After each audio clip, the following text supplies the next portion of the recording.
नमस्कार, मी डॉक्टर कविता राणे. लक्षवेधीमध्ये आपल्या सर्वांचं स्वागत. आज सकाळपासून सोशल मीडियावर इतर सगळ्या माध्यमांवर एक बातमी महत्त्वाची सुरू आहे. पुन्हा एकदा मराठा आरक्षणासाठीची लढाई मुंबईच्या दिशेने येते. मराठा आरक्षणासाठी लढणारे मनोज जरांगे पाटील यांनी पुन्हा एकदा मुंबईमध्ये येण्याची हाक दिली आहे. खरं तर लोकसभा निवडणुकांच्या अगोदर मनोज जरांगे पाटील यांच्या मराठा आरक्षणासाठीच्या आंदोलनाचा भल्या भल्यांनी धसका घ्यावा इतकं हे आंदोलन महाराष्ट्राच्या कानाकोपऱ्यामध्ये पसरलं होतं. लोकसभेच्या निवडणुकीमध्ये आणि निवडणुकीच्या निकालांमध्ये सुद्धा याचे पडसाद उमटले असं विश्लेषण अनेकांनी केलं.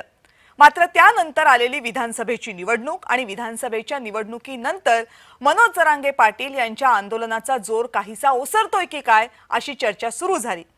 मनोज जरांगे पाटील यांची उपोषणं मात्र सुरूच होती. पण मनोज जरांगे पाटील यांच्या आंदोलनाला मिळणारा प्रतिसाद आता तितकासा राहिलाय काय अशीही प्रश्नचिन्ह उपस्थित केली जाऊ लागली होती. विधानसभेच्या निवडणुका झाल्यानंतर मनोज जरांगे पाटील यांनी आता पहिल्यांदाच पुन्हा एकदा मुंबईच्या दिशेनं आपण मोर्चा घेऊन येणार असल्याचं घोषित केलंय आणि त्यांची मागणी पुन्हा एकदा तीच आहे. सगळे सोयरे अध्यादेशाची अंमलबजावणी करा आणि मराठ्यांना कुणबी म्हणून मान्यता द्या आणि ओबीसीमधून आरक्षण द्या. आता सगळे सोयरेच्या अध्यादेशाची अंमलबजावणी मनोज जरांगे पाटील हे पुन्हा मुंबईकडे येताना करतात. त्यासाठी समजून घेण्यासाठी थोडंसं एक वर्षभर मागे जावं लागेल. कारण जानेवारी महिन्यात मनोज जरांगे पाटील यांनी याच मागणीसाठी मुंबईला मोर्चा काढला होता. प्रचंड प्रतिसाद मिळाला होता. एकनाथ शिंदे तेव्हा मुख्यमंत्री होते आणि त्याच आंदोलनाला सगळे सोयरेच्या अध्यादेशाची आम्ही अंमलबजावणी करू असं मुख्यमंत्र्यांनी सांगितलं होतं. मात्र मनोज जरांगे पाटील यांना त्यानंतर ते सगळे सोयरे अध्यादेशाची अंमलबजावणी झाली नाही आणि आता पुन्हा त्याच मागणीसाठी ते मुंबईकडे येतात. तेव्हाचा मोर्चा नवी मुंबईतून माघारी फिरला होता.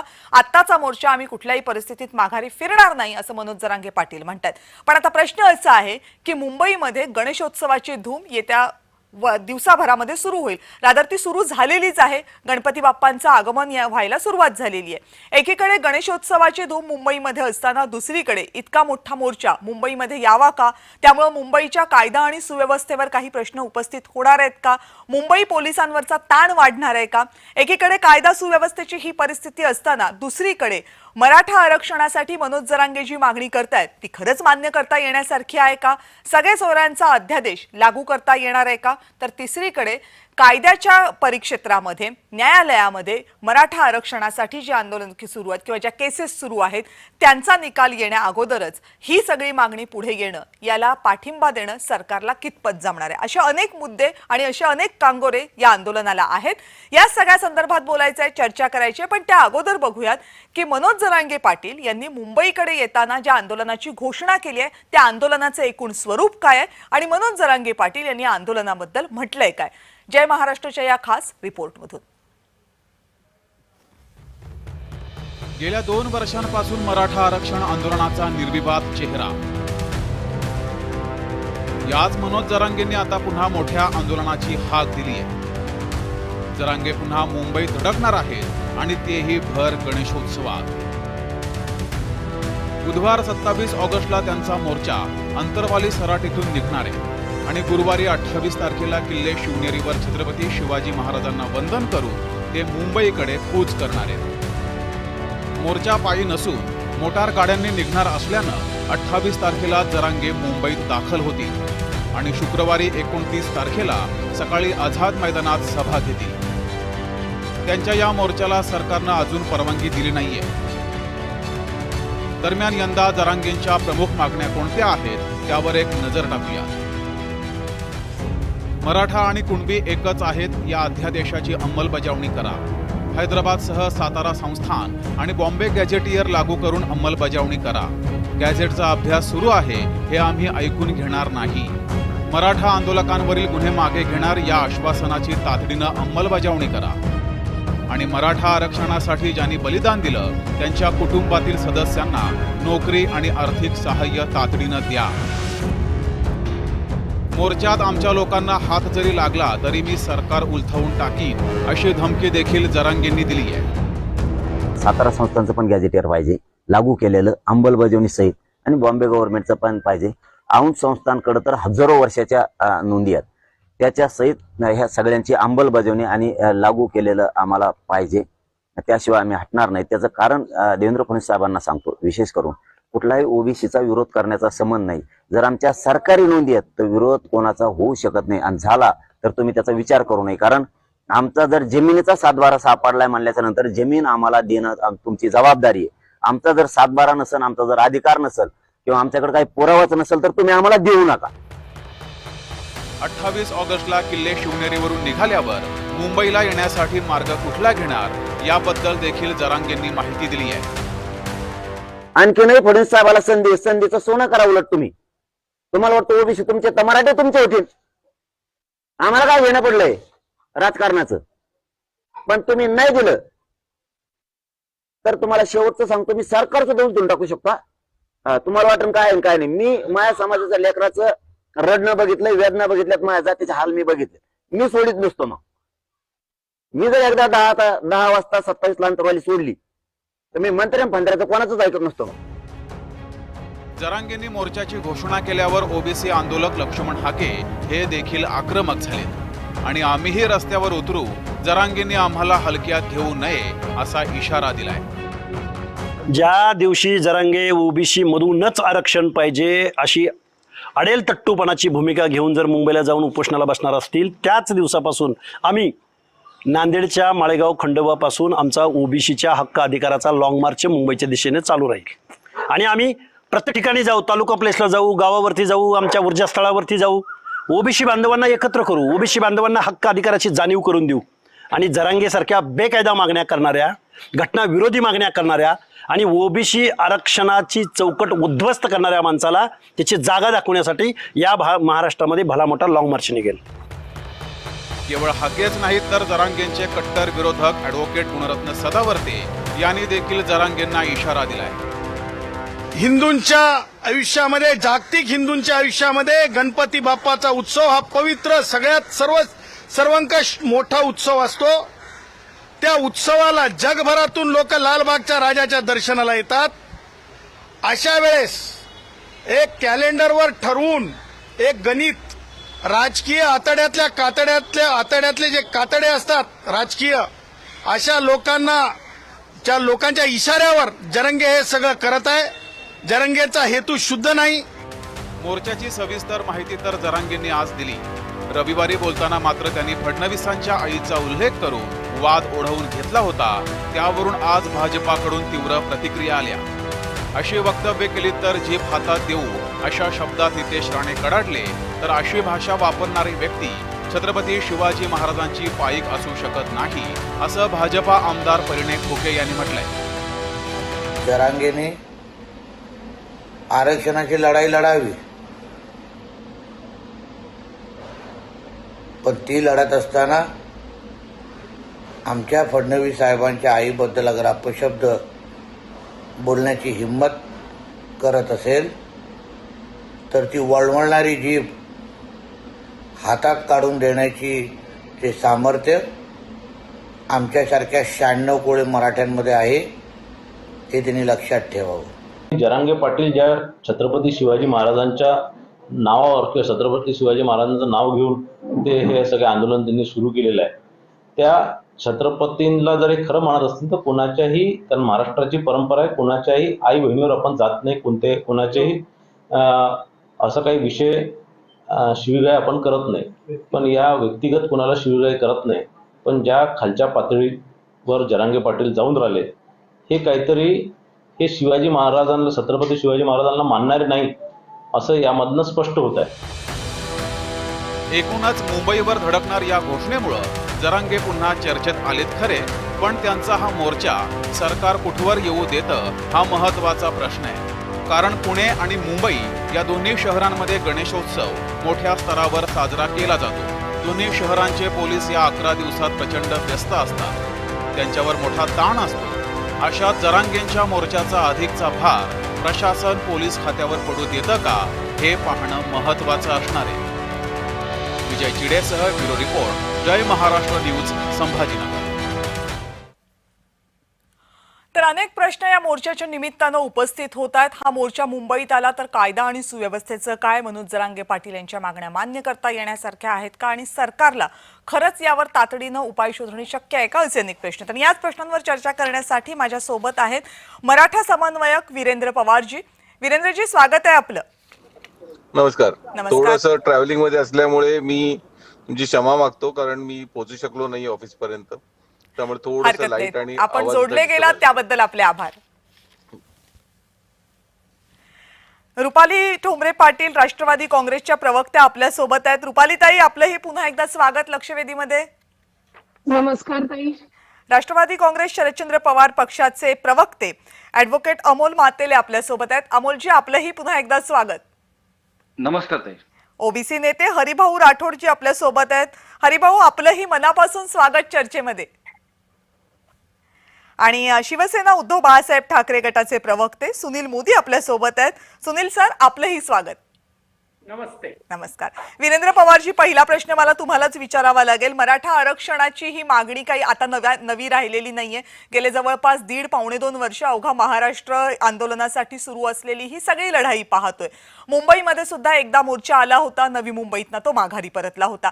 पण आता ऐन गणेशोत्सवामध्ये हा मोर्चा मुंबईमध्ये आणण्यामागचं नेमकं कारण काय आहे? कारण इतर कुठलीही वेळ निवडता आली असती. गणेशोत्सवात ऑलरेडी मुंबईमध्ये गर्दी खूप असते, कायदा आणि सुव्यवस्था राखणाऱ्या पोलिसांवर ताण खूप असतो. असं असताना हीच वेळ का निवडली? ही लढाई 2 वर्षाची, 1.5 वर्षाची नाही, तर जवळपास मागची 40-45 वर्ष ही लढाई आहे. 1980 पासून ही चालू आहे. बरोबर. आणि जी लढाई चालू आहे ती संविधानिक लढाई चालू आहे. कुठलीही असंविधानिक मागणी, कुठल्याही बेकायदेशीरपणे आम्ही मागणी केलेली नाही, करतही नाही. आतापर्यंतचा जो मोर्चा बघाल तर 9 ऑगस्ट 2017चा जो मोर्चा मुंबईमधला आला, तो आतापर्यंत मुंबईच्या इतिहासातला तसा सर्वात मोठा मोर्चा. कुठली कायदा आणि सुव्यवस्था त्यावेळी निर्माण झाली, हे कुठल्याही माणसाने आम्हाला सांगावं की तुमचा मोर्चा आल्याने आमच्यावरती कायदा आणि सुव्यवस्थेची इथे 3-13 झाले. याच्या उलट महेंद्र सारख्या माणसानी त्याचं ट्विट केलं की अशा प्रकारचं इतका सुंदर आणि इतका नियोजित मोर्चा आम्ही कधीच आयुष्यामध्ये बघितला नव्हता. आणि ती एक शाबासकी त्या माणसाने दिली. ह्या मराठा समाजाचं हे गुण आहेत, ते त्यावेळी आपण सर्वांनी बघितले होते. आता प्रश्न येतो तुमचा दुसरा, की ही तारीख का निवडली? ही तारीख निवडली कधी? ही निवडली जवळपास 3 ते 4 महिन्यापूर्वी. आता नाही निवडलेली. ही एप्रिल किंवा मे महिन्यामध्ये त्यांनी ही तारीख आपल्याला दिलेली होती. सरकारकडे देखील ही तारीख होती. ज्या दिवशी आमचं आंदोलन जे अंतरवाली सराटीमध्ये सुरू झालं होतं त्याची ही तारीख होती. आणि त्या पद्धतीने ती तारीख, त्या आंदोलनाची तारीख म्हणून त्यांनी त्या तारखेला मोर्चा काढण्याचं कळवलं होतं. तिसरी गोष्ट, येणारा हा मराठा समाज हा हिंदू आहे, हे देखील आपल्याला पहिलं लक्षात आलं पाहिजे की हा हिंदू समाज आहे.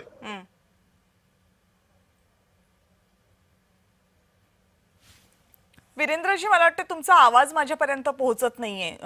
आय थिंक ते प्रवासामध्ये आहेत, त्याच्यामुळे कदाचित येतही नसेल. हरिभाऊ राठोडजी आपल्या सोबत आहेत. राठोड सर, प्रश्न असा आहे की मराठा आंदोलनाच्या या लढाईला, मराठा आरक्षणासाठीचं जे आंदोलन सुरू आहे त्याला सुरुवातीला ओबीसी समाजानं सुद्धा काही प्रमाणामध्ये पाठिंबा दिला होता. पण गेल्या काही दिवसांपासून ओबीसी समाजातले बरेचसे नेते या आंदोलनाला, मनोज जरांगे पाटील यांना आणि त्यांच्या मागण्यांना विरोध करतायत. काय कारण आहे याचं? कविताजी, मला थोडा अधिक वेळ दिला तर बरं होईल. कारण काय, मी जेव्हा कुठली गोष्ट बोलतो तर आमचीच मंडळी ओबीसी लोकांना ते कळत नसल्यामुळे त्यांना असं वाटतं की मी काहीतरी मराठा धार्जिनी आहे किंवा मी जरांगे पाटलाचा त्याला पाठिंबा देतो मराठा आरक्षणाला. खरं म्हणजे मी थोडं मागे घेऊन जातो तुम्हाला. जे आरक्षणाचे कायदे झाले ते सगळे चुकीचे झाले महाराष्ट्रामध्ये. आता अलीकडे जो कायदा झाला, जो आता हायकोर्टामध्ये पेंडिंग आहे म्हटलं तरी चालेल, किंवा आता हिअरिंग चालू आहे, बरं, तो कायदा सुद्धा चुकीचा झालेला आहे. कारण ते मराठ्याला आरक्षण देताना SEBC म्हटलंय, म्हणजे socially and educationally backward class. आता socially and educationally backward class याचा अर्थ होतो ओबीसी. मग तुम्ही इकडे त्यांना ओबीसी दिलेला आहे, इकडे ओबीसी दिलेला आहे, आणि तरी जरांगे पाटील म्हणतात आम्हाला ओबीसी मधून द्या. याचं कारण आहे की खरोखर ओबीसी मध्ये दिलेलं नाही, फक्त सांगितलं गेलं की आम्ही ओबीसी मधून देतो, सॉरी, परंतु ओबीसीच्या बाहेरचं दिलंय त्यांना.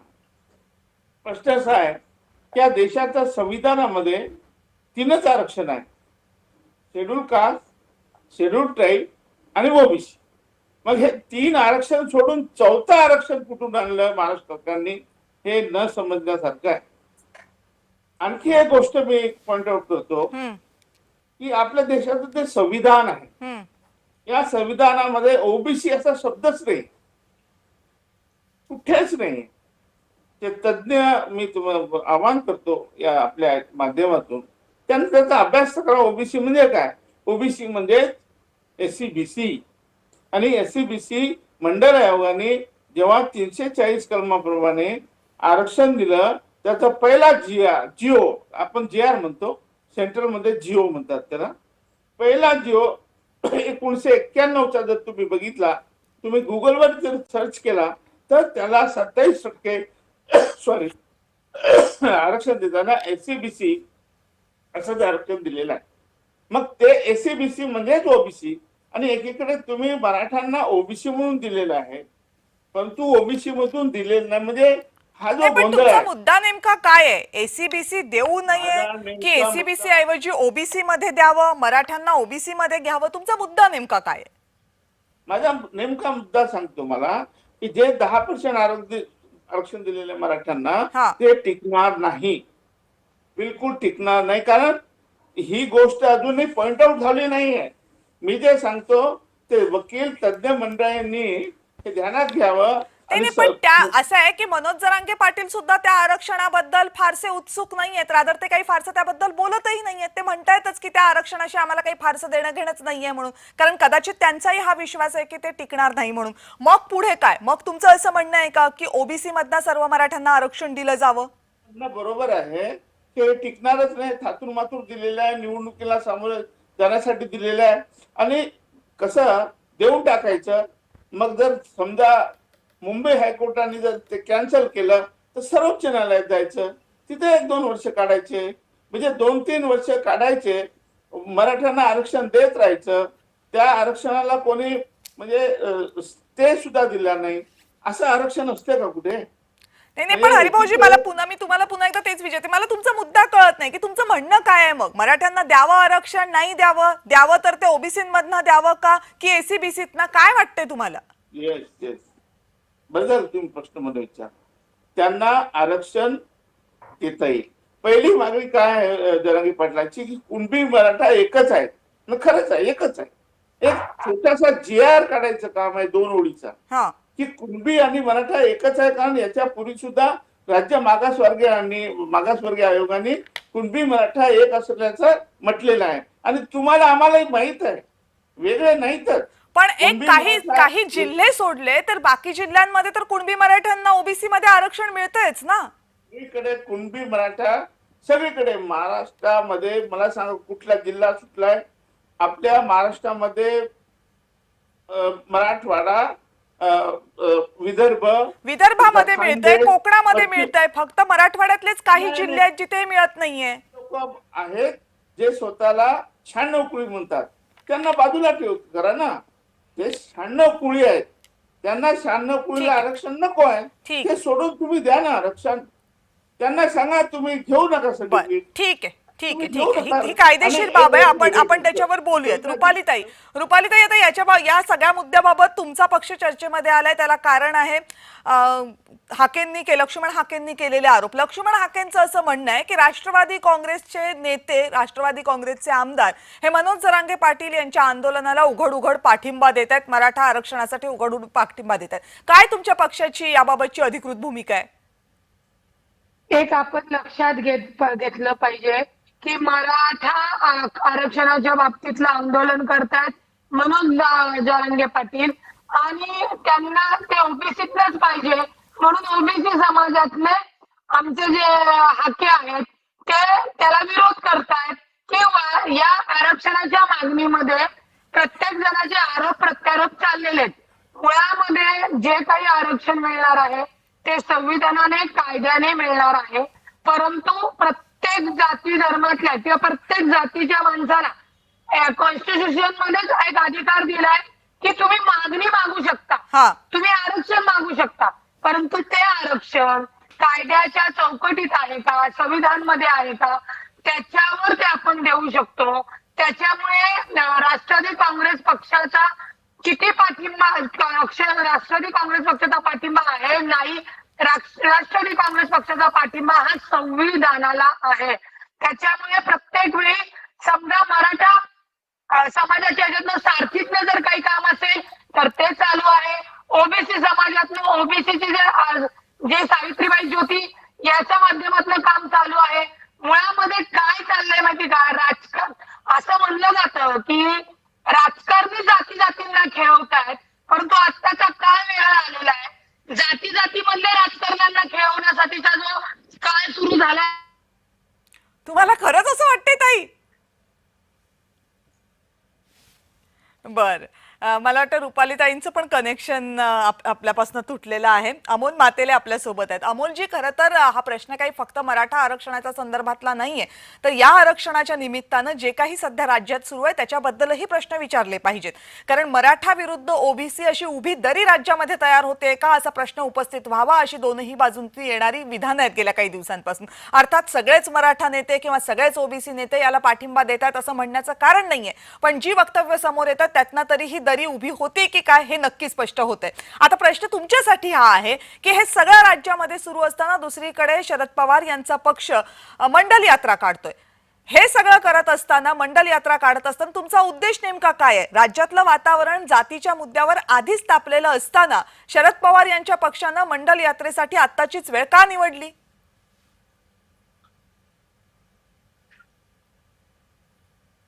आवाज येतोय माझा? येस. बघा ताई, आपण बरंच काही सांगितलं.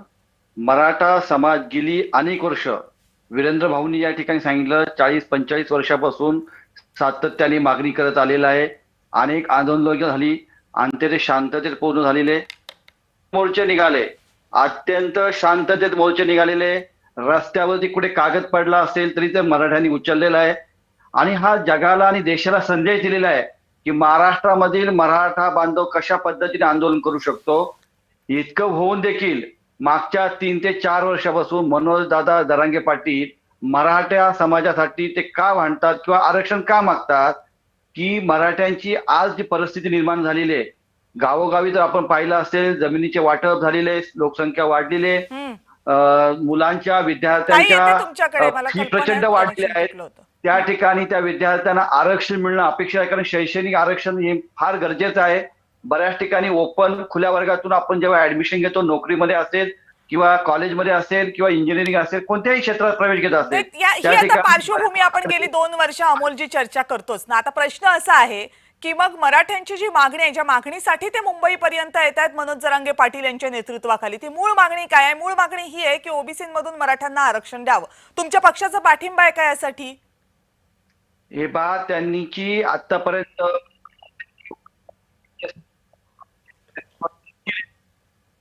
त्यामुळे ते अनेक वेळा त्यांना हे दिलेलं आहे, अल्टिमेशन पण दिलेलं आहे, परंतु आतापर्यंत त्यांनी कोणतीही गोष्ट फुलफिल केलेली नाहीये. म्हणून त्यांना मुंबईमध्ये यावं लागतंय. या अगोदर देखील अंतरी सराटीमध्ये त्यांनी अनेक मोर्चे शांततेत सगळे काढले. वेळोवेळी सरकार त्यांची बोलणी करत. आपण आता पुढे गेलं पाहिजे ना. आपण मोर्चे शांततेमध्ये निघतात. मनोज जरांगे पाटील यांचं आंदोलन सुरू होण्या अगोदर सुद्धा मराठा समाजाचे जे मूकमोर्चे निघाले होते तेही शांततेमध्येच पार पडले होते. लाखोंच्या संख्येनं मराठे सहभागी झाले होते. मोर्चे शांततेमध्ये पार पडतात की नाही हा आजचा चर्चेचा विषयच नाहीये. चर्चेचा विषय आहे की मुद्दा काय आहे. मुद्दा आहे मनोज जरांगे पाटील यांची मागणी. 2 प्रमुख मागण्या. एक, ओबीसीमधनं आम्हाला आरक्षण द्या आणि दुसरं, सगळे सोयऱ्यांचा अध्यादेश लागू करा. यातला सगळे सोयऱ्यांचा अध्यादेश लागू करता येईल का, कायद्याच्या कसोटीवर टिकेल का, यावर प्रश्नचिन्ह आहे. पण ओबीसीमधनं सर्व मराठ्यांना सरसकट आरक्षण द्यायचं असेल तर राष्ट्रवादी काँग्रेस शरदचंद्र पवार पक्षाचा पाठिंबा आहे का? हे राठोड साहेबांनी या ठिकाणी सांगितलं कसं आरक्षण दिलं जाऊ शकतं, पण यांची मानसिकता नाहीये. जाती जातीमध्ये भांडणं लावायची आणि समाजाला झुलवत ठेवायचं आणि द्यायचं काहीच नाही आणि मोठ्या मोठ्या घोषणा करायच्या. 2014 जेव्हा हे भारतीय जनता पार्टीचे नेते मंडळ सरकारमध्ये येण्यापूर्वी मोठ्या मोठ्या घोषणा करत होत्या की मराठा समाज आणि धनगर समाजाला पहिल्या कॅबिनेटमध्ये आम्ही आरक्षण देऊ, अशी त्यांनी घोषणा केली. त्यांनी दिली का, हा खरा प्रश्न आहे. म्हणून तुम्हाला मी मी पहिला प्रश्न विचारला त्याच्याबद्दल तुम्ही काहीच बोलला नाही. आता प्रश्न माझा तोच होता ना की एकीकडे तुम्ही मंडल आयोगाची मंडल यात्रा काढताय आणि दुसरीकडे तुम्ही म्हणताय की मराठ्यांना पण आरक्षण मिळालं पाहिजे. म्हणून माझा प्रश्न तुम्हाला आहे, द्यावं का ओबीसी मधनं आरक्षण? याच्याबाबतची ठाम भूमिका का नाही सांगत जेव्हा तुम्ही सरकारकडे मागणी करताय? हे बघा, ह्या भारतीय जनता पार्टी 2014 पूर्वी त्यांच्या वचननाम्यामध्ये देखील जाहीर केलेलं आहे की पहिल्या कॅबिनेटमध्ये मराठ्यांना आणि धनगर समाजाला आम्ही आरक्षण देऊ. त्यामुळे मराठा समाज चवतळून उठलेला आहे, कारण यांनी तेव्हा घोषणा केली होती, मॅनिफेस्टो लिहिलं गेलं होतं, पण यांनी दिलं नाही. आपण ते म्हणतील ना की आम्ही दिले 10% एसीबीसी मधनं. नाही नाही, ते टिकणारं आरक्षण थोडी आहे, कोर्टात जाऊन अडकलंच ना आरक्षण. मग तोच तर प्रश्न तुम्हाला पण आहे ना, मग टिकणारं आरक्षण कुठलं असणार आहे ते सांगा आणि मग ते टिकणारं आरक्षण द्यायला तुमचा पाठिंबा आहे का, ज्याप्रमाणे मनोज जरांगे पाटील मागतायत? पाठिंब्यासाठी आहे.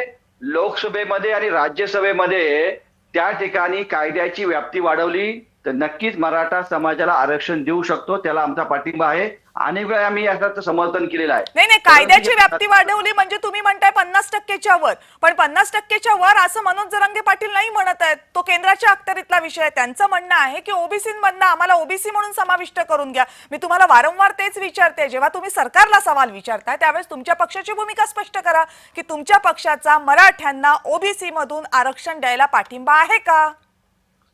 आहे, आमचा पाठिंबा आहे. मनोज दादांनी ज्या ज्या मागण्या केल्या त्या मागण्यांना आमचा संपूर्ण पाठिंबा आहे. ठीक आहे, ठीक आहे.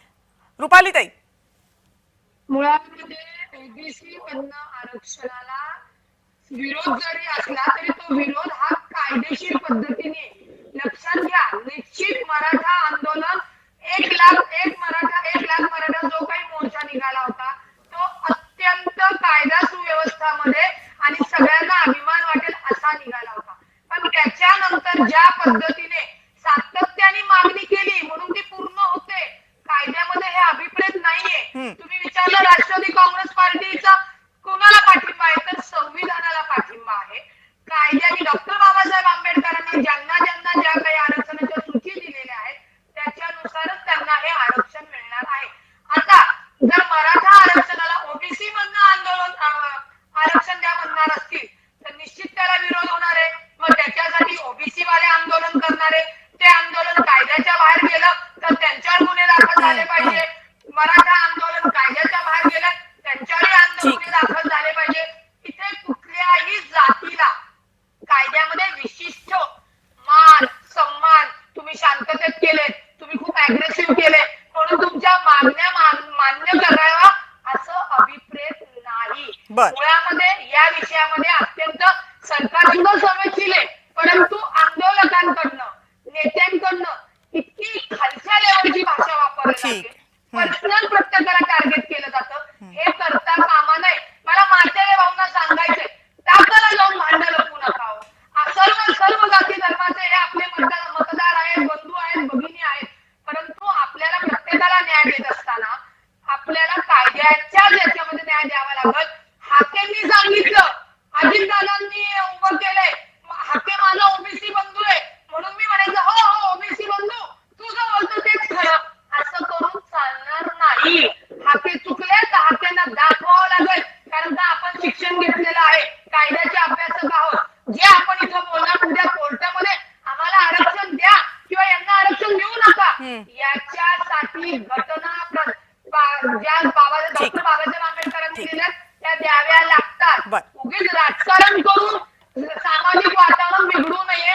आणि माझी मनोज जरांगे भाऊंना विनंती की ठीक आहे तुम्ही मागणी करताय, पण तुम्ही मुंबईत येणार, गणपतीसारखा हा उत्सव आहे, हा हिंदू धर्माचाच मोठा, सर्व हिंदू धर्म नाही सर्व जाती धर्माची लोक गणपती बाप्पा घेऊन डोक्यावर नाचून हा उत्सव साजरा करतात. तिथेच जर आडकाठी येणार असेल तर आपल्या मागणीला काय अर्थ आहे? ओके, ठीक आहे. आपण येऊयात परत तुमच्याकडे, कारण सुनील मोदी सर मगापासून थ्रू आहेत पण मला त्यांना एकही प्रश्न विचारता आलेला नाही. ते माझ्यावर रागवण्याच्या अगोदर सुनील सर तुमच्याकडे येते. आता हे सगळी चर्चा तुम्ही ऐकल्यानंतर मला एकतर तुमची पहिली प्रतिक्रिया हवी आहे आणि दुसरं म्हणजे तुमच्या पक्षाची भूमिका, कारण सातत्यानं विरोधी पक्षाकडनं सरकारला सवाल उपस्थित केले जात आहेत पण याच्यावर मार्ग कसा काढायचा हे मात्र विरोधी पक्ष सरकारला सांगत नाहीयेत. कविताजी नमस्कार. वेळानं का होईना तुम्ही माझ्याकडे लक्ष दिलं त्याबद्दल आपल्याला धन्यवाद. माझे 3 मुद्दे आहेत. जरांगे पाटलांचं आंदोलन हे गेले अनेक वर्ष हे सुरू आहे. हो त्या मुळाशी जाऊन हा प्रश्न भारतीय जनता पार्टीच्या सरकारने सोडवला नाही, हे त्या पक्षाचं अपयश आहे. वस्तुस्थिती मान्य करावी लागेल. आता एवढ्या मोठ्या प्रमाणात मोर्चा तिथं येतोय आणि त्या मोर्चावर अडवणूक केली तर या महाराष्ट्रामध्ये एक असंतोष निर्माण होईल अशी परिस्थिती आहे. जर हा असंतोष परिस्थिती जर निर्माण थांबवायची असेल तर या प्रश्नाला योग्य उत्तर आणि योग्य सोल्युशन आणि योग्य योजना जरांगे पाटलांच्या पुढे ठेवली पाहिजे असं माझं मत आहे. रातोराता प्रश्न की आमच्या पक्षाची भूमिका काय. मला असं आठवत आहे की माननीय उद्धव साहेब ठाकरे साहेबांनी एकदा ही भूमिका स्पष्ट केलेली आहे की मराठा लोकांना जर ओबीसी मधनं आरक्षण द्यायचं असेल तर 50% अट शिथिल करावी लागेल आणि 50% अट शिथिल करायची असेल तर डबल इंजन सरकारने नरेंद्र मोदींच्या सरकारकडे गेलं पाहिजे आणि नरेंद्र मोदी सरकारवर लोकसभेमध्ये हे विधेयक आणलं पाहिजे. ते विधेयक मंजूर केलं पाहिजे, त्याला राष्ट्रपतीची परवानगी घेतली पाहिजे आणि खऱ्या अर्थानं हा प्रश्न सुटेल असं सर्वसाधारणतः मत आहे. कुणबीतनं मराठा लोकांना आरक्षण देण्याचा जी.आर. पूर्वीपासून आहे कविताजी, याच्यामध्ये नवीन काढायची गरज नाही. मी कोल्हापूर महानगरपालिकेचा नगरसेवक आहे. माझ्याकडे नगरसेवक कुणबी मराठा लोकांनी आरक्षण करून लढलेले आहेत. कुणबी मराठ्यांना सरसकट आरक्षण द्या म्हणण्याची जरांगे पाटलांची ही जी काही भूमिका आहे ही भूमिका सुस्पष्ट करण्याची गरज आहे एका जी.आर. खाली आणि ती सुस्पष्ट करावी.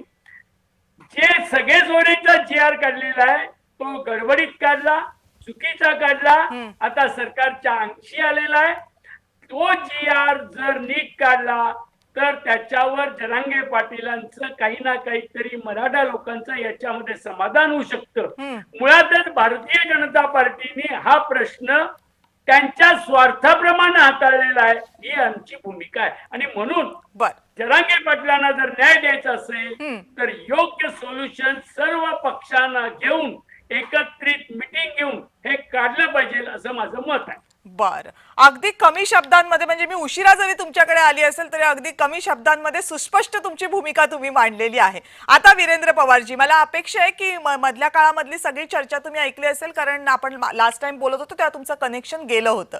तुमच्यासाठी प्रश्न असा आहे की तुमच्या आंदोलन होत असताना वारंवार सरकारवर टीका केली जाते, सरकारच्या मधले जे मंत्री आहेत त्यांना सवाल विचारले जातात. स्वाभाविक आहे, आंदोलन करणारे सगळे नेते, आंदोलन वेगवेगळ्या मागण्या करणारे सगळेजण हे करतात. पण हे सगळं होत असताना किमान विरोधकांचा तरी तुम्हाला पूर्ण पाठिंबा मिळतोय का? तुम्ही जेव्हा सरकारला सवाल विचारता तेव्हा विरोधक तरी एकजुटीनं तुमच्या पाठीशी आहेत का?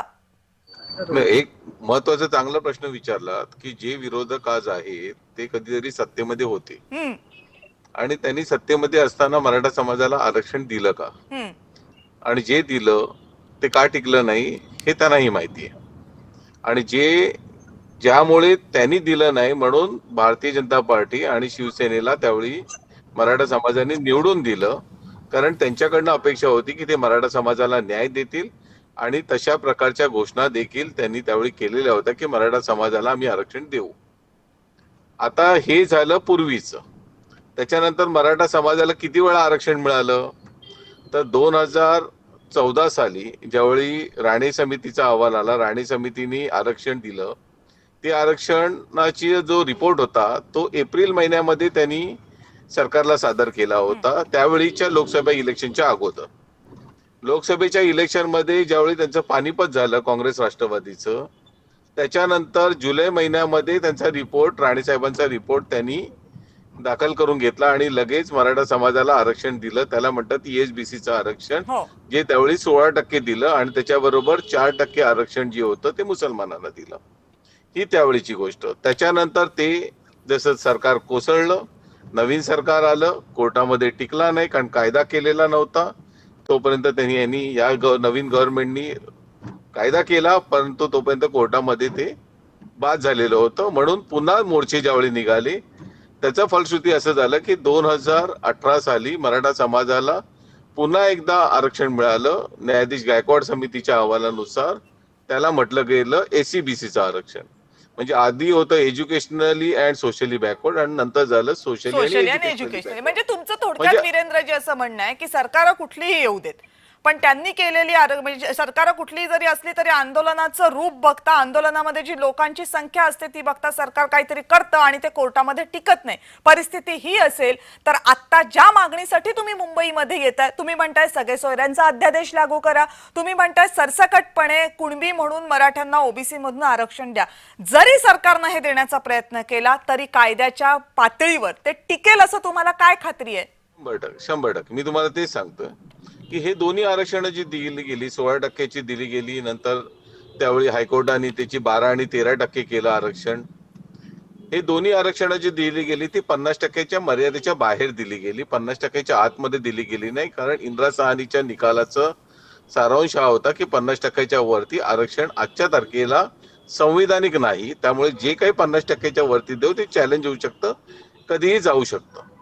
आता राहिला प्रश्न मराठा समाजाचा जी मागणी आहे की त्यांना 50%च्या आतच का, तर 50%च्या आत का, त्याचं कारण असं आहे की 27% ओबीसी गणला गेला महाराष्ट्रामध्ये आणि त्याप्रमाणे 27% पूर्णच्या पूर्ण त्यावेळीचं जे रिझर्वेशन होतं ते वाटण्यात आलं, अक्षरशः खिरापतीसाठी वाटण्यात आलं आणि काहीच ठेवण्यात नाही आलं कुणासाठी कधीही लागणार तसं. आणि मग ज्यावेळी मराठा समाजाला द्यायची वेळ आली तेव्हा ह्यांच्याकडे काहीच नव्हतं. आता प्रश्न असा आला की मधल्या काळामध्ये जी महत्वाची गोष्ट आहे, माझ्या मते हरिभाऊ राठोडांना ही माहिती आहे की मध्यंतरी ओबीसीचं जे याचं आपलं निवडणुकीमधलं जे आरक्षण होतं ते रद्द करण्यात आलं होतं, कारण त्याचा क्वांटिफायबल डेटा नव्हता आणि म्हणून त्यांचा क्वांटिफायबल डेटा काढून भांडीय समितीकडून त्यांचं ओबीसीचं जे आरक्षण आहे किंवा ओबीसीची लोकसंख्या किती आहे हे त्यावेळी सर्वेक्षण करून या सरकारमध्ये असलेले छगन भुजबळ साहेब त्यांच्या हस्ते ते शेवटी सरकारला सुपूर्द करण्यात आलं की हो हा अहवाल आहे. आणि त्याच्यामध्ये सरळ म्हटलं होतं की ओबीसीची संख्या महाराष्ट्रामध्ये 37% आहे. म्हणजे ह्याचा अर्थ असा झाला जर 37% आहे तर आरक्षणाची मर्यादा ही जी लिमिट आहे ती 50% असते, ज्याच्या त्याप्रमाणे ती 18.5% व्हायला पाहिजे होती. म्हणजे 27 वजा 8.5 जर म्हटलं तर डोबळ आपण काढलं तर 8.5-9% आरक्षण अजूनही शिल्लक होतं, जे आधीच्या लोकांनी हे लुबाडून घेतलेलं होतं. ओबीसी समाजाच्या लोकसंख्येच्या 15% रिझर्वेशन त्यांना फक्त दिलं गेलं पाहिजे. 50%. 37% ही लोकसंख्या दाखवली गेली ओबीसीची, त्याच्या अर्ध 50%. पण असा नियम कुठे आहे की 50% दिलं पाहिजे म्हणून? विचार हरिभाऊ राठोड साहेब ओबीसीचं जे आहे ठीक आहे ते तुम्ही विचारू शकता. 50%ची जी लोकसंख्या असेल त्याच्या अर्ध तेवढं आरक्षण दिलं गेलं टक्केवारीमध्ये आणि त्यामुळे 8.5% हे रिझर्वेशन हे बाकी होतं जे लुबाडलं गेलं होतं आणि त्याच्यावरती नक्कीच मग मराठा समाजाचा हक्क त्याच्यावरती होता, कारण मराठा समाज हा जवळजवळ 33% महाराष्ट्रामध्ये आहे. एक सेकंड, ओके. आता ना तुम्ही असं म्हणताय की 37% ओबीसी आहे, 33% मराठा आहे. तुमचं म्हणणं आहे की ओबीसी जर 37% असेल तर त्यांना त्याच्या 50%चं आरक्षण मिळालं पाहिजे. आता ओबीसींना 27% आरक्षण मिळतंय, जे त्या आकडेवारीपेक्षा 8% जास्त आहे आणि त्यावर मराठ्यांचा अधिकार आहे. ओके, हरिभाऊ राठोड यांना विचारायचं तुम्ही म्हणता. हरिभाऊ राठोडजी, मला अगदी स्पष्ट शब्दांमध्ये एका ओळीमध्ये सांगा, मराठ्यांची जितकी संख्या आहे त्याच्या 50% त्यांना रिझर्वेशन दिलं गेलं पाहिजे असा नियम आहे का? नाही, ज्यावेळेस हे प्रत्यक्ष मोजलं नव्हतं त्यावेळेस असं म्हटलं गेलं होतं. पण हा असा कायदेशीर नियम आहे का? कायदेशीर नियम आहे का? नाही, त्याच्यानंतर सर्वोच्च न्यायालयाचे निकाल आले, हायकोर्टाचे निकाल आले की लोकसंख्येच्या प्रमाणामध्ये आरक्षण देत आहेत. पण तुम्हाला 1-2 मिनिट द्या. नाही, फक्त नाही, मला एवढं प्रेक्षकांपर्यंत चुकीची माहिती जायला नको. म्हणजे 50%चा नियम म्हणजे कडकडीतपणे अगदी व्यवस्थितपणे जर असं म्हटलं की 50%चा नियम, लोकसंख्येच्या प्रमाणात 50%चं आरक्षण, असा काही नियम आता कुठे कायद्याच्या परिक्षेत्रात आहे का? नाही. 37.88 एवढे पर्सेंटेज आहे, म्हणजे 38% आरक्षण आपण ओबीसीला देऊ शकतो लोकसंख्येच्या प्रमाणात. आणि एकच मिनिट, माझे 2 मिनिट ऐकून घ्या प्लीज. आणि म्हणून मी जॉईंटली मला इंटरेस्ट नव्हता, म्हणजे खरं म्हणजे मला वेगळा माझा इंटरव्ह्यू घ्या असं माझं म्हणणं होतं. एनिवे, आता कविताजी मला 2च मिनिट द्या तुम्ही. मी तुमच्या वतीने, जनतेच्या वतीने मी प्रश्न विचारतो. मलाच माझा प्रश्न आहे की हे आरक्षण मराठ्यांना आरक्षण देता येईल का? हो, देता येईल. मग देता येईल तर कसं देता येईल? तर हे सब कॅटेगरायझेशन करून देता येईल. कुणबी मराठा एक आहे तसा GR काढा म्हणतात. हे काढता येईल का? हो, काढता येईल. हे कुणबी मराठा एक असल्याचा निर्वाळा मागच्या 2 मागासवर्गीय आयोगाने दिलेला आहे आणि त्याच्यामुळे ओबीसीला धक्का लागणार नाही का? नाही लागणार. जसं आपण धनगराला वेगळं काढून दिलं, वंजाराला दिलं, भटक्या मुक्ताला दिलं, तसंच कुणबी मराठा वेगळं द्या हा प्रश्नच मिटतो. आणि म्हणून या प्रश्नावर खऱ्या अर्थाने जी चर्चा व्हायला पाहिजे ती होत नाही. आणि मग म्हणजे मग तुमचं असं म्हणणं आहे की ट्रिपल टेस्ट करावी, तो वेगळा प्रवर्ग काढून द्यावा असं तुमचं म्हणणं आहे आणि त्याच्यासाठीची जी सगळी कायदेशीर प्रक्रिया असेल केंद्रापासून ते राज्यापर्यंत ती राबवली गेली पाहिजे. एकच मिनिट, एक देशामध्ये एक चर्चा होत नाही, का होत नाही मला माहित नाही. Bharat Ratna Karpoori Thakur formula famous formula आहे ज्याच्यामुळे त्यांना भारत रत्न दिला गेला. त्यानंतर माननीय पंतप्रधानांनी 2017 साली एक आयोग नेमला, जस्टिस रोहिणी आयोग, ओबीसीचं सबकॅटेगरायझेशन करण्यासाठी. त्याची का चर्चा होत नाही? त्याची चर्चा होत नाही कारण त्याच्या शिफारशी अजून अंमलातच आणलेल्या नाहीये, त्यामुळे त्याची चर्चा होत नाही. तोही वादाचा मुद्दा आहे ओबीसी आरक्षणाच्या. पण आता आपण त्याच्यावर चर्चा करत नाही आहोत. अमोल मातेलेजी, विधान आहे वीरेंद्र पवार यांचं की 27% खिरापती सारखं वाटलं गेलं ओबीसींना, पण मराठ्यांना त्याच्यामध्ये जागा दिली गेली नाहीये. मुळात 27% खिरापती सारखं वाटलं, ह्याच्याशी तुम्ही सहमत आहात का? आणि त्यामध्ये मराठ्यांना जागा दिली नाही हा जो आक्षेप आहे त्याच्याशी तुम्ही सहमत आहात का?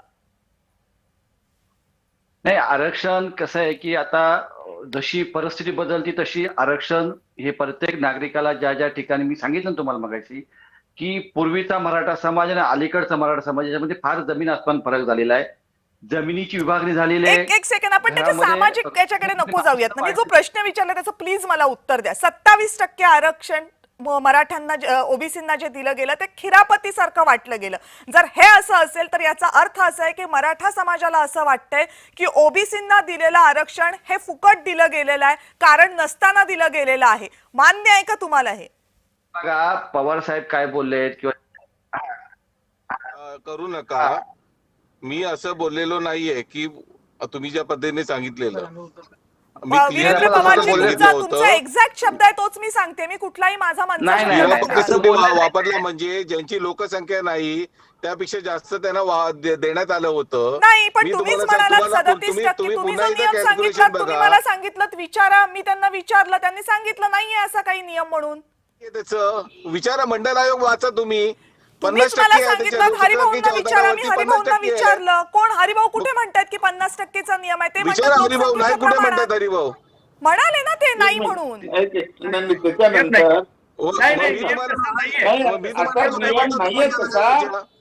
नियम नाहीये तसा, कायदा पण नाहीये. एक्झॅक्टली. काय आता हरिभाऊ म्हणतात पुन्हा एकदा? असं नाही वीरेंद्र पवारजी, मी काही इथे कुणाची बाजू घेत नाहीये, पण तुम्ही जे मांडता इथे आकडेवारी आणि कायद्याच्या भाषेत, मग ते तर काउंटर चेक करावं लागेल ना. आणि तुम्हीच सांगितलं हरिभाऊंना विचारा. मी विचारलं. मला कोण रोखलंय? 38% द्या ना, अकोमोडेट करा. कुणबी मराठा एक करून द्या ना वेगळं त्यांना. नाही, त्याच्याबद्दल वादच नाहीये. त्याच्या हरिभाऊजी तुम्ही म्हणता त्याच्याबद्दल वाद नाहीये. आरक्षण कसं देता यावं याच्याबद्दल चर्चा नाहीये. ते तर द्यायला हवं, जर कायद्याच्या चौकटीत जिथे बसेल तिथे द्यायला. त्यांचं असं म्हणणं आहे की ओबीसींना जे 27% दिले गेलेले त्याच्यावर त्यांचा आक्षेप आहे वेगवेगळ्या प्रकारे. त्याच्याबद्दल तर प्रश्न उपस्थित केला जाणार ना. एक मिनिट वीरेंद्र पवारजींना बोलू देत. एक मिनिट हरिभाऊ, वीरेंद्र पवारजींना बोलू देत. वीरेंद्रजी बोला. मंडल आयोगाची लोकसंख्या झाली नव्हती. आता आपल्याकडे बांधकी आयोगाने लोकसंख्या केली महाराष्ट्र. ठीक आहे हरिभाऊजी, मी तुमच्याकडे परत येते. अमोलजी तुमचा मुद्दा पूर्ण करा. अमोलजी नाही, हरिभाऊजी येते मी तुमच्याकडे. अमोलजी, ताई येते तुमच्याकडे पण.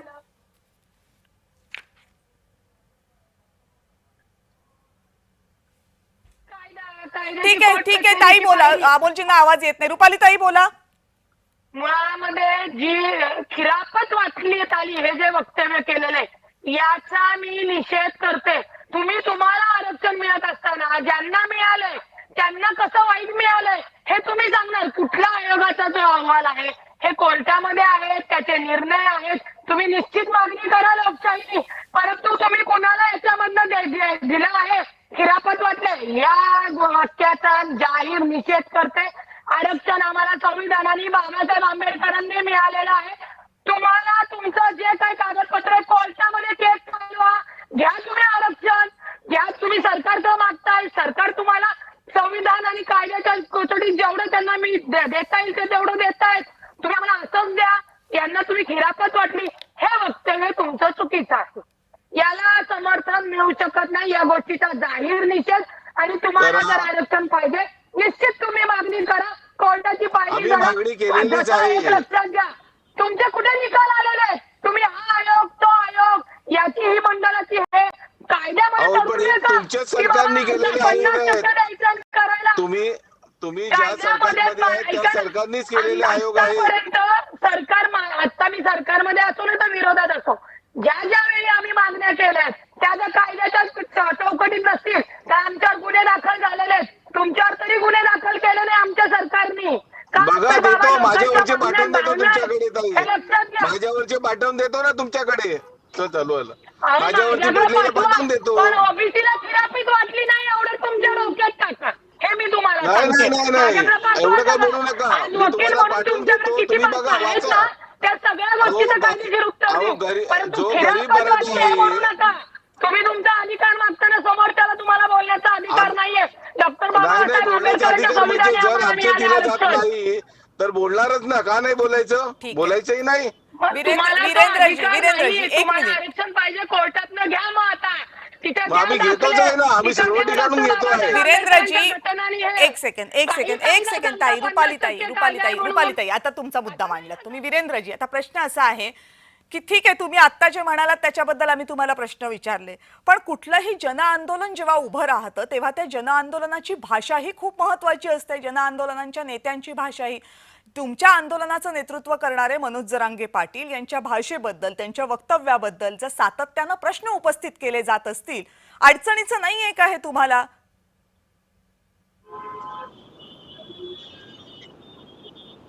एक मिनिट, सॉरी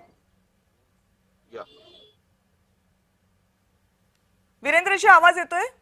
नाही, हा आवाज गेला होता मॅडम, सॉरी. बर बोला. नाही मला प्रश्न नाही आला तुमचा. बरं, प्रश्न असा आहे वीरेंद्रजी की जेव्हा एखादं जन आंदोलन उभं राहतं, जेव्हा एखाद्या समुदायाचं मोठं आंदोलन उभं राहतं, समाज त्या आंदोलनाकडे बघत असतो, तेव्हा त्या आंदोलनाच्या नेत्यानं आपली भाषा जबाबदारीनं वापरावी ही एक साधी अपेक्षा असते. पण मनोज जरांगे पाटील यांच्या अनेक वक्तव्यांबाबत आक्षेप घेतले जातात.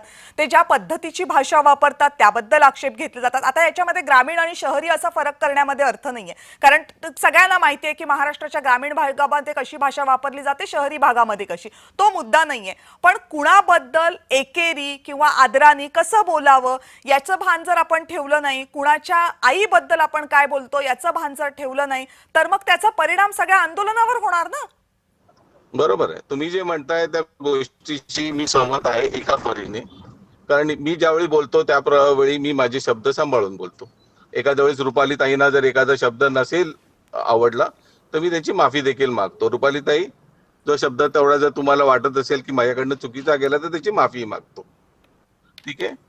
प्रश्न असा आहे की माझ्याकडे आत्ताचे जे काम आहे ते माझ्याकडे, त्यामुळे मी जे काम करतो ते मला येणाऱ्या लोकांच्या नियोजनाचं काम आहे आणि त्याच्यावरती मी काम करतो.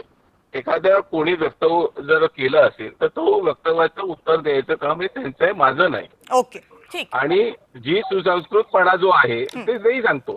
जी सुसंस्कृतपणा आहे, ज्या गोष्टी चांगल्या पद्धतीने झाल्या पाहिजेत, महाराष्ट्रामध्ये जातीपातीवरती राजकारण होऊ नये यासाठी आम्ही पहिल्यापासून प्रयत्नशील आहोत ना.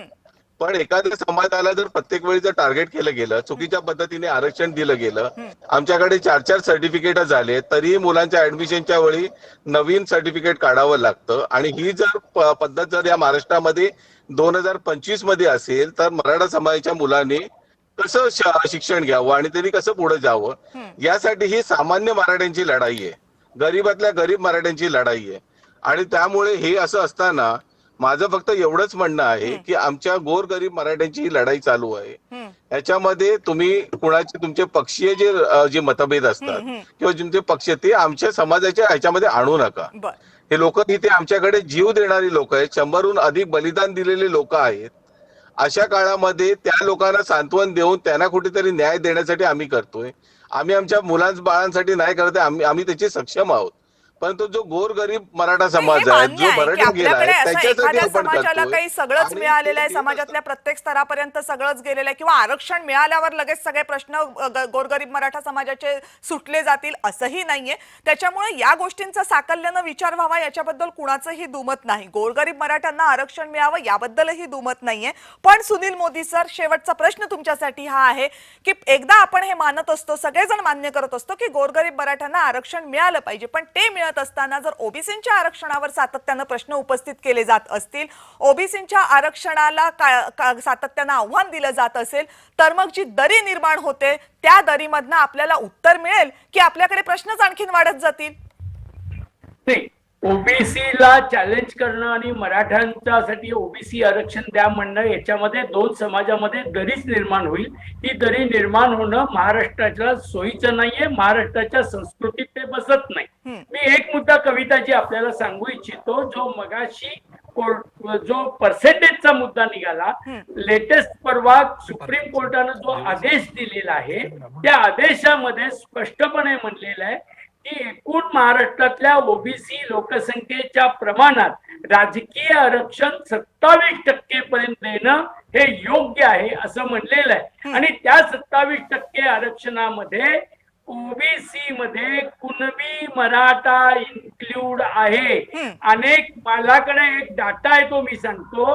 केवळ महानगरपालिकेमध्ये जे ओबीसीला आरक्षण आहे त्याच्यामध्ये 128 लोक नगरसेवक कुणबी मराठा झालेले आहेत.